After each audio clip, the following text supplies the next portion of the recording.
नमस्कार, मनी गुरु देख रहे हैं आप और आपके साथ मैं हूं स्मिता रशाद।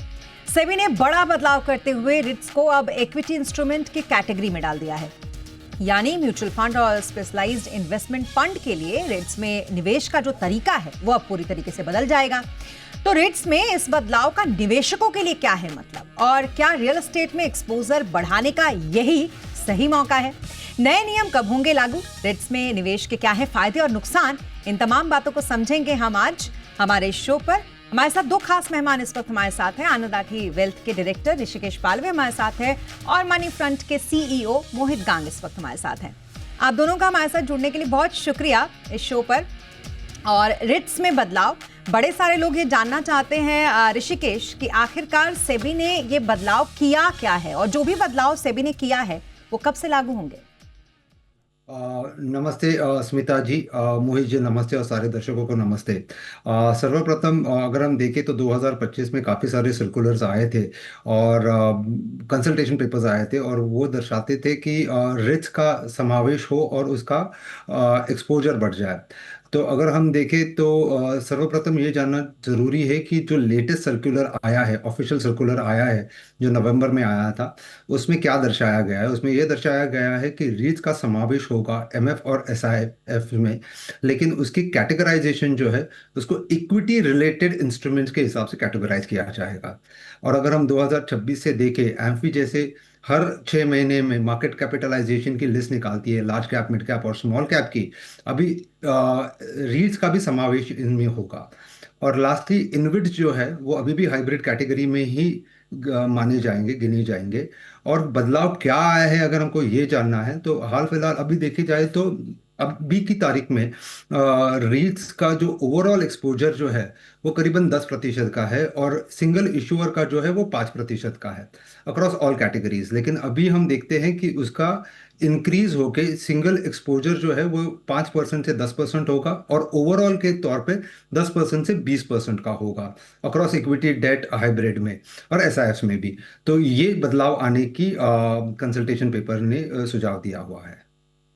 बिल्कुल, और ये बदलाव बहुत सारी चीजें हैं जिसको बदल देगा ऋषिकेश, और इसीलिए शायद वो लोग बहुत इसको लेकर थोड़े आशान्वित है जिनको रिट्स में अब तक इन्वेस्टमेंट करने में ये सोचते थे कि क्या इसमें रिस्क है, या फिर अगर रिस्क नहीं है तो क्या इक्विटी की तरह ये बिल्कुल ऐसा है कि आराम से पैसा बनेगा। अब आप बताइए जरा, मैं आपसे जानना चाहूंगी मोहित, क्योंकि बदलाव अब इसमें होंगे और 1 जुलाई 2026 से जो नए नियम हैं वो भी लागू करने की बात कही गई है, यानी कि रिट्स का जो एक्सपोजर है वो इक्विटी कैटेगरी में कर दिया जाएगा। इससे मुझे ये समझने की यहां पर जरूरत है कि पहले किस तरीके का एक्सपोजर था रिट्स का। जी स्मिता जी, बहुत बहुत धन्यवाद शो में बुलाने के लिए। तो देखिए, रीट्स जो होते हैं वो रियल एस्टेट इन्वेस्टमेंट ट्रस्ट है। तो यहाँ पर ये एक माध्यम है, एक वहीकल है जिसके जरिए एक आम रिटेल निवेशक रियल एस्टेट में म्यूचुअल फंड यूनिट्स के जैसे ही निवेश कर सकता है। अब ये जो यूनिट्स हैं इसके अंडरलाइन में या तो आपके पास में कमर्शियल प्रॉपर्टी होती है, या रिटेल प्रॉपर्टी होती है, या रेसिडेंशियल प्रॉपर्टी होती है, और अलग अलग तरह के प्रोजेक्ट्स होते हैं। तब आप बहुत बड़ी रकम एक साथ नहीं लगा सकते, तो आप रीट्स के माध्यम से बहुत बड़े बड़े स्केल के प्रोजेक्ट्स में हिस्सेदारी कर सकते हैं। It's a vehicle to participate. तो अब तक क्या हो रहा था कि जितने भी म्यूचुअल फंड स्कीम्स थे वो बहुत ही कम मात्रा में रीट्स को अपने पोर्टफोलियो में शामिल करते थे, क्योंकि कारण ये था कि सेबी ने ये बोल रखा था कि आप अपने एनएवी का 10% से ज्यादा हिस्सा रीट्स और इनविट्स इन दोनों व्हीकल्स में मिलाकर उससे ज्यादा नहीं डाल सकते। और उसके साथ साथ सेबी ने ये भी कह रखा था कि इसका क्लासिफिकेशन जो है वो डेट के माध्यम में होगा। यानी अगर मैं एक हाइब्रिड म्यूचुअल फंड चला रहा हूं जिसमें मेरे पास में 65% इक्विटी है, और मान लीजिए आप मेरे पास में 25% डेट है, तो और बाकी 10% मैंने रीट्स और इनविट्स में ले रखा है।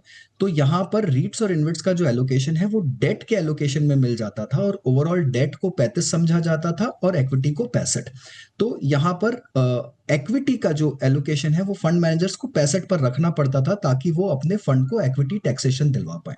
अब जब सेबी ने ये कह दिया है कि 1 जनवरी 2026 से जो रीट्स का एलोकेशन है वो इक्विटी में क्लासिफाई हो जाएगा, तो इसका मतलब वो जो 10% का जो हिस्सा था जो डेट में जुड़ रहा था वो अब इक्विटी में जुड़ जाएगा। तो जिस फंड में पहले 65 इक्विटी था और 10 रीट्स का एलोकेशन था वो अब 75 इक्विटी कहलाएगा। तो इसका मतलब ये है कि जो एग्जिस्टिंग बैलेंस्ड या हाइब्रिड फंड था वो अपने इक्विटी के प्योर इक्विटी के एलोकेशन को अब कम कर सकता है। वो चाहे तो प्योर इक्विटी को 55% पे रख सकता है या और भी कम दे जा सकता है, उसमें रीट को शामिल कर सकता है, फिर भी उसका ओवरऑल इक्विटी एलोकेशन जो है वो 65 के ऊपर रह जाएगा क्योंकि रीट भी अब उसमें शामिल हो जाएगा। तो जो फंड का टैक्सेशन था वो इक्विटी का ही रहेगा, जो स्वरूप था वो इक्विटी का ही रहेगा। तो निवेशकों को फायदा होगा। फंड को जो ओवरऑल एलोकेशन रीट में करना था वो अब उसको बढ़ा पाएंगे। हालांकि सेबी ने ये भी कहा है कि इनविट्स अभी भी इस दायरे से बाहर रहेंगे, यानी उसे अभी भी हाइब्रिड या डेट का ही क्लासिफिकेशन मिलेगा। तो इससे एक और चीज ये हो गई है कि जो इनविट्स और रीट मिलाकर पहले 10% होते थे, वहां पर अब इनविट्स अकेला 10% तक जा सकता है और रीट्स को आप पूरी तरह से इक्विटी में मूव कर सकते हो। तो ओवरऑल रीट्स का कंपोजिशन 20% तक जा सकता है और सिंगल इशूअर कंपोजिशन अब 10% तक जा सकता है। तो इससे जो रिटेल निवेशक है उसे इक्विटी टैक्सेशन में फायदा होगा। हाइब्रिड और बैलेंस एडवांटेज फंड्स में अब थोड़ा सा और कंजर्वेटिव स्वरूप आ पाएगा, उसमें रीट्स की मात्रा और ज्यादा बढ़ जाएगी और जो रीट्स नामक जो इंस्ट्रूमेंट है उसकी पॉपुलैरिटी बढ़ेगी, उसके अंदर में निवेश बढ़ेगा और भारतीय रियल एस्टेट बाजार में एक तरह से डेमोक्रेटाइजेशन जैसे बोलते हैं कि सस्ते टिकट साइजेस पे आप बड़ी बड़ी प्रॉपर्टीज में हिस्सेदारी कर पाएंगे, वो एक तरह का माहौल बन जाएगा। तो मुझे लगता है बहुत ही सकारात्मक कदम है, लंबी दिशा की सोच है। बिल्कुल, और बहुत अच्छे तरीके से आपने इसको समझाया भी कि दरअसल लिमिटेशंस पहले क्या थे और अब किस तरीके का एक्सपोजर रिट्स में जो है वो रहेगा। ऋषिकेश, आपसे भी मैं ये समझना चाहूंगी, क्या ये समय की मांग थी कि रिट्स को अब थोड़ा और पॉपुलर बनाया जाए और इसी को देखते हुए सेबी ने इस तरीके का जो सुझाव है पहले वो दिया और उसके बाद सुझाव के बाद ये अल्टीमेटली अब लागू होने जा रहा है? जी बिल्कुल, ये समय की भी मांग थी और एक नया इंस्ट्रूमेंट आया हुआ है। आज की तारीख में अगर हम देखें तो केवल 5 रीट्स अवेलेबल है इंडिया में जो लिस्टेड स्पेस में है।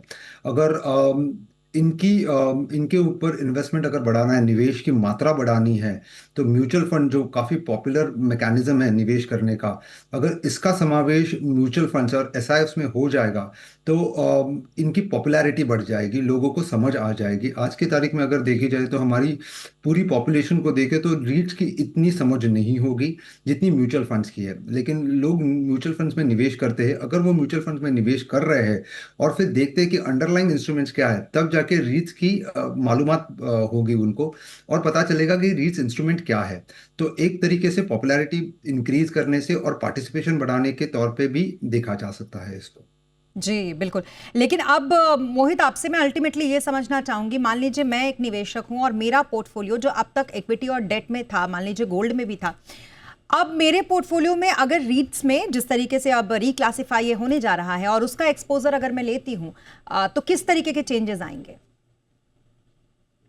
जी स्मिता, तो देखिए आपके पोर्टफोलियो में ये हो सकता है कि अब जो रीट की मात्रा थी वो थोड़ी सी बढ़ जाएगी। अगर मान लीजिए आपने किसी मल्टी एसेट फंड में एक्सपोजर ले रखा है, देखिए अधिकतर क्या था, अभी तक मल्टी एसेट फंड्स में ही आपको रीट्स का एलोकेशन दिख रहा था। तो यहाँ पर आपको बाकी किसी दूसरी कैटेगरी में रीट्स को शामिल इतना तरीके से नहीं किया जा रहा था। तो मल्टी एसेट जो फंड होंगे उसमें अब आपका जो एक्चुअल इक्विटी कंपोजिशन था, हो सकता है कि वो थोड़ा सा नीचे हो जाए और उसकी जगह अब रीट ले ले। तो यहां पर आपको रियल एस्टेट बाजार में निवेश करने का एक मौका मिल गया। इनफैक्ट फंड मैनेजर्स को, म्यूचुअल फंड इंडस्ट्री को अब रियल एस्टेट में निवेश करने के 2 माध्यम मिल गए हैं।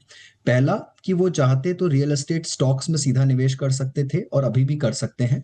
दूसरा, वो चाहे तो फिजिकल प्रॉपर्टीज में आंशिक भागीदारी ले सकते हैं रीट्स के माध्यम से, राइट? क्योंकि इसमें 2 फायदे हैं। एक तो आपको उन प्रॉपर्टीज का रेंटल यील्ड मिलता है और उससे आपको एक रेगुलर इनकम मिलती है, और दूसरा फायदा कि इन प्रॉपर्टीज के प्राइसेस में जो अप्रिसिएशन आता है तो आपका जो रीट के यूनिट्स का जो एनएवी है वो भी ऊपर जाता है। तो इससे आपके पोर्टफोलियो में अप्रिसिएशन भी आएगा।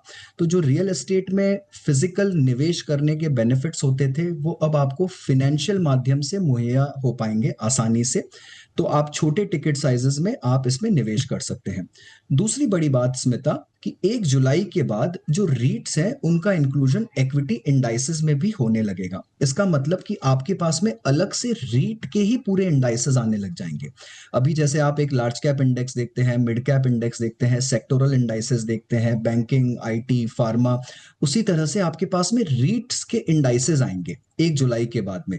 तो आप चाहे तो पूरा के पूरा एक रीट्स का इंडेक्स ले सकते हैं, जहां पर आप 6, 7, 8, 10 तरह के रीट्स ले पाएंगे। एक हो सकता है रिटेल रीट हो, एक हो सकता है कमर्शियल रीट हो, एक हो सकता है ग्लोबल रीट हो, एक हो सकता है कि आपके पास में रिटेल मॉल्स और का रीट हो। तो बहुत अलग अलग तरह के रीट्स भी होते हैं, और आप इनकी मिली जुली इनकम को आप डिविडेंड के माध्यम से, इंटरेस्ट के माध्यम से और कैपिटल अप्रिसिएशन के माध्यम से मिल जाएगा। तो निवेशकों के लिए एक बहुत बड़ी कैटेगरी खुलने वाली है, और भारतीय बाजार में भी फिजिकल रियल एस्टेट में निवेश का एक जबरदस्त बड़ा तरीका खुलने वाला है आने वाले समय में। बिल्कुल, और एक तरीके से रियल एस्टेट में जो एक स्टेबल फ्लो होता है उसका फायदा पोर्टफोलियो में आराम से आपको मिल जाएगा। लेकिन जितना मोहित ने बताया ऋषिकेश, निवेशकों के लिए ये किस तरीके से फायदेमंद रहेगा, या यूं कहें कि निवेशकों के लिए कितना अब एक अलग तरीके का डाइवर्सिफिकेशन उनके पोर्टफोलियो में मिलेगा। क्या फंड मैनेजर्स के लिए भी रिट्स में लोगों को निवेश करवा पाना इतना आसान है, या फिर चुनौतियां रहेंगी उनके सामने? जी स्मिता जी, बहुत सही सवाल है ये कि क्या फंड मैनेजर एक्सपोजर लेंगे। क्या ये रेगुलेटरी इम्पेडिमेंट था जिसके वजह से एक्सपोजर नहीं ले पा रहे थे। अभी हमने देखा है कि ओवरऑल एक्सपोजर जो 10% का था वो बढ़ के 20% का हुआ है। लेकिन हम अभी के फंड्स अगर देखें तो काफ़ी सारे फंड्स हैं जहाँ पे रीट्स का समावेश हुआ है। जैसे इक्विटी में आप देखो तो करीबन 32 फंड्स है जहाँ पे रीट्स का समावेश है। उनका टोटल AUM जो है करीब करीब 32 लाख करोड़ का है, सॉरी 2.5 लाख करोड़ का है। वहां पे हमको ये दिखाई देता है कि केवल 5,000 करोड़ के रीच है। तो अगर हम परसेंटेज टर्म्स में देखें तो केवल 2% या 2.1% का समावेश हुआ है रीट का, बल्कि आपके पास फंड मैनेजर के पास 10% की अपॉर्चुनिटी थी निवेश करने की। तो ये केवल रेगुलेटरी चैलेंज नहीं था जिसके वजह से वो एक्सपोजर नहीं ले रहे थे। आज की तारीख में भी ऑन एन एवरेज अगर हम रीच का समावेश देखें तो केवल 2.5% का समावेश आता है ऑन एन एवरेज। तो अगर ये 10% का लिमिट होने के बावजूद केवल 2.5% का अगर कोई एक्सपोजर ले रहा है तो ये स्ट्रक्चरल और या फिर रेगुलेटरी कंस्ट्रेंट नहीं है। ये फंड मैनेजर के कोई चैलेंजेस होंगे या कोई इम्पेडिमेंट्स होंगे जिसके वजह से वो रीट्स में निवेश नहीं कर रहे हैं। कुछ फंडामेंटल रीजंस होंगे जिसके वजह से फंड मैनेजर का झुकाव रीट्स के तरफ नहीं है। जैसे मैंने पहले भी कहा केवल 5 रीट्स है तो एक्सपोजर लेना भी थोड़ा मुश्किल हो जाता है। तो इन सब कारणों के वजह से शायद रेगुलेटरी इम्पेडिमेंट या रेगुलेटरी स्ट्रक्चर के वजह से केवल लोअर एलोकेशन नहीं था, लेकिन फंडामेंटल रीजंस के वजह से भी फंड मैनेजर्स ने कम एलोकेशन लिया हुआ है। तो अब एएमसी सोचेंगी ऋषिकेश इस पर आगे एक्सपोजर के लिए, या फिर एक अलग फंड लॉन्च करने के लिए? जी बिल्कुल, AMC एक बहुत बेहतरीन प्लेटफॉर्म मिलेगा उनको निवेश करने के लिए। जैसे मोहित जी ने भी कहा कि रियल एस्टेट में निवेश करने के लिए एक जुलाई के बाद इनका एक खुद का इंडेक्स बनेगा। तो काफ़ी हाई पॉसिबिलिटी है, लेकिन काफ़ी सारे चेक्स भी AMCs को रखने पड़ेंगे क्योंकि एक नया सेक्टर आ रहा है। तो वो चेक्स अगर वो सही तरीके से कर लेंगे तो शायद ये प्लेटफॉर्म अच्छा होगा। म्यूचुअल फंड और SIFs एक अच्छा प्लेटफॉर्म होगा जहाँ पे रीट्स का समावेश हो सकता है। और उसमें निवेश के किस तरीके के फायदे आम निवेशकों को होंगे ये भी हम समझने की कोशिश करेंगे, लेकिन रुकेंगे यहाँ पे एक छोटे से ब्रेक के लिए। तो ब्रेक के बाद आपको बताएंगे कि आपके पोर्टफोलियो में कितना एक्सपोजर रीट्स का होता है सही। ये तमाम बातों को जानेंगे, लेकिन ब्रेक के बाद।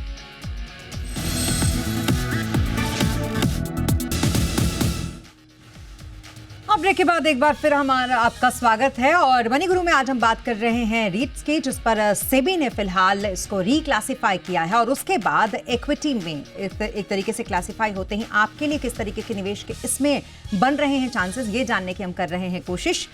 मोहित, आप बताइए जरा, एक निवेशक के पॉइंट ऑफ व्यू से इसमें निवेश करना कितना सही रहेगा रीट्स में? जी स्मिता, देखिए, आप और हमने बहुत सारे ऐसे आसपास निवेशक देखे हैं। इनफैक्ट हमारे पेरेंट्स, जिन्हें रियल एस्टेट और गोल्ड पे हमेशा से भरोसा रहा है, सदियों से ये भरोसा टिका रहा है, और सबकी इच्छा रहती है कि रियल एस्टेट ओन करे, चाहे वो किसी भी फॉर्म में हो, रेसिडेंशियल हो, फार्म हाउस हो, या कैसा भी रियल एस्टेट हो।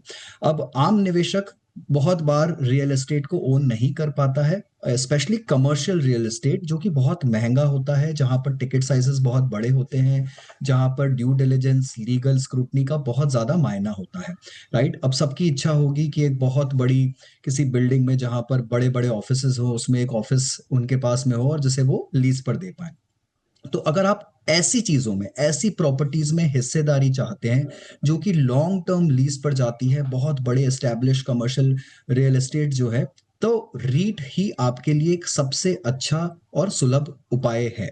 यहाँ पर आपको फिजिकल यूनिट्स में, as an unit physical units नहीं मिलते हैं, बट आपको फाइनेंशियल यूनिट्स मिल जाते हैं उस प्रॉपर्टी के, और उस प्रॉपर्टी का जो भी रेंटल यील्ड होता है, उसके 90% रेंटल यील्ड को रेगुलेटरी तरीके से उस रीट को रीडिस्ट्रीब्यूट करना पड़ता है अपने निवेशकों को। तो एक, आपको रेगुलर इनकम मिलेगी, आपको रेगुलर इंटरेस्ट इनकम या डिविडेंड इनकम, जो भी उसका रेंटल यील्ड होता है, वो आपके हाथों में वापस आएगा। और दूसरा, इन प्रॉपर्टीज में जो जो अप्रिसिएशन होता है, कैपिटल अप्रिसिएशन होता है, उसको भी आप हासिल कर पाएंगे। तो जो एक सपना होता है एक अच्छी रियल एस्टेट को ओन करने का विदाउट एनी लीगल हैसल्स, आज एक आम निवेशक डर जाता है स्मिता जी कि मैं रियल एस्टेट में नहीं घुसूंगा, कौन इतना ड्यू डिलिजेंस करेगा, दूसरे शहरों में जाकर अच्छी प्रॉपर्टीज चुनेगा जिसका भाव भी ऊपर जाए, जिसमें कोई लीगल एंक्रोचमेंट ना हो, कोई और बहुत सारी चीजें होती है, मेंटेनेंस का लफड़ा ना हो। तो ये सब चीजों से बचने के लिए एक बहुत ही अच्छा उपाय है, आप रीट्स में निवेश करिए और यहाँ पर आपको सारी भागीदारी मिल जाएगी। अब जैसे मान लीजिए आपको किसी कोलकाता के नेक्सॉन मॉल में निवेश करने की इच्छा है, वहां पर आप चाहे तो एक यूनिट ओन करना चाहते थे बट नहीं कर सकते हैं, तो आप वो रिटेल रीट में आप हिस्सा ले सकते हैं। इसी तरह जो बैंगलोर के बड़े ऑफिसेज हैं आईटी हब में, उन्हें आप रीट के द्वारा ओन कर सकते हैं। मुंबई के माइंड स्पेस के जो ऑफिसेज हैं, उन्हें आप रीट के द्वारा ओन कर सकते हैं। तो ये एक बहुत बड़ा डाइवर्सिफिकेशन टूल है आपके पोर्टफोलियो में। जो फाइनेंशियल पोर्टफोलियोज आपके अभी तक इक्विटी, डेट और कुछ हद तक कमोडिटीज में जा रहे थे, अब वो रियल एस्टेट में भी जाने लग जाएंगे। तो एक अलग एसेट क्लास जो है वो खुल जाएगी निवेशकों के लिए, डाइवर्सिफिकेशन बढ़ जाएगा और एक बहुत ही अच्छे तरीके से, रेगुलेटेड तरीके से और लिक्विड तरीके से, रियल एस्टेट से लिक्विडिटी इतनी आसान नहीं होती है स्मिता जी, मैं चाहूं तो भी आज पैसा इमीडिएटली लिक्विड नहीं कर सकता, बट रीट आप एक्सचेंज पर जाकर इमीडिएटली बेच सकते हैं, आपको लिक्विडिटी मिल जाएगी। म्यूचुअल फंड यूनिट्स को आप बेच सकते हैं, 2 दिन में पैसा आपके अकाउंट में आ जाएगा। तो लिक्विड, रेगुलेटेड, लो टिकट साइज में आपको निवेश करने का फायदा मिलेगा, और मुझे लगता है एक बहुत बड़ी क्रांति है जो भारतीय बाजार में आने वाली है। और कितना अच्छा एसेट क्लास है, आपने समझाया भी इसको बहुत अच्छी तरीके से, और बहुत सारे लोगों को ये समझ में आ रहा होगा कि आप जहां काम करते हैं, जिस वर्क स्पेस पे, आप उसके रीट्स भी खरीद सकते हैं, लाइक आप उसे भी ओन कर सकते हैं। अगर मैं कहूं तो मैं मैराथन फ्यूचरिक्स के भी रीट्स खरीद सकती हूं अगर ये अवेलेबल हो तो।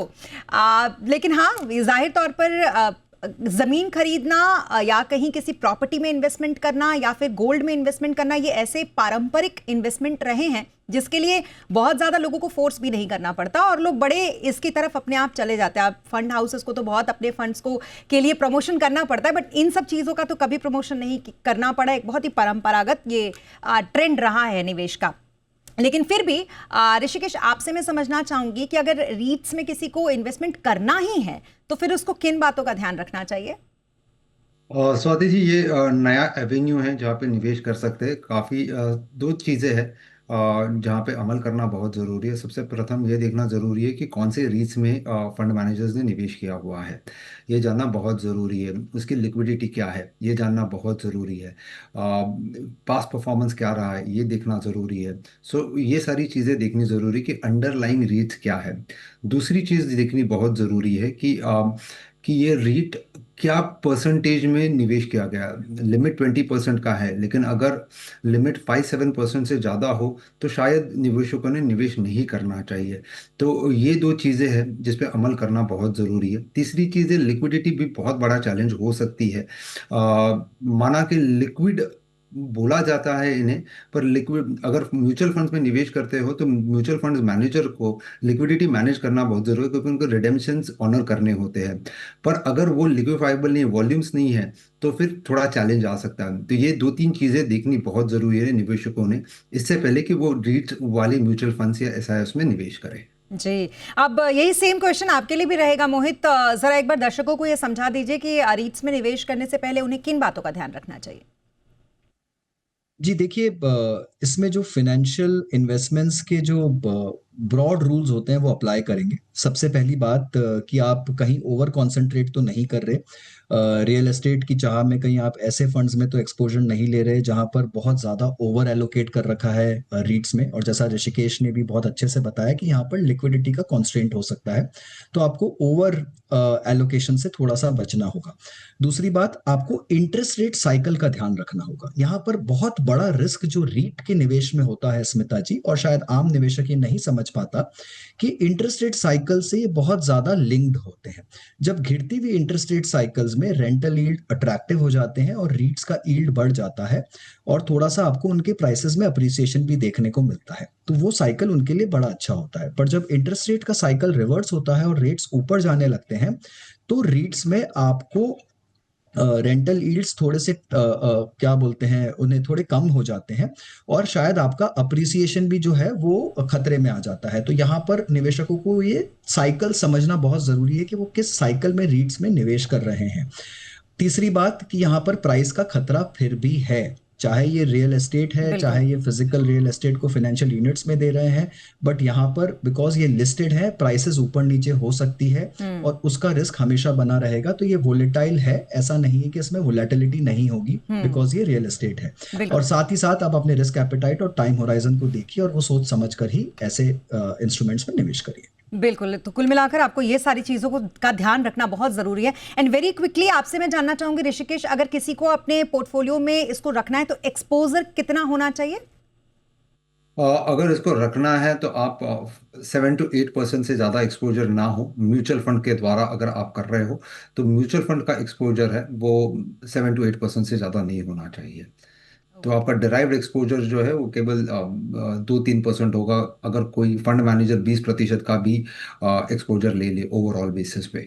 बिल्कुल, और इस बात का ध्यान रखना चाहिए कि भले ही इक्विटी में क्लासिफाई हुआ हो, लेकिन इसका जो रिटर्न ड्राइवर होता है वो अलग होता है। तो ये एक डिफरेंशिएट यहाँ पर होगा। आप दोनों का बहुत शुक्रिया हमारे साथ इस शो पर जुड़ने के लिए। Thank you so much Rishikesh, आपका भी थैंक यू सो मच मोहित। और इसी के साथ म्यूचुअल फंड मनी गुरु के आज के सेगमेंट में अभी के लिए बस इतना ही। आप बने रहे जी बिजनेस के साथ। नमस्कार।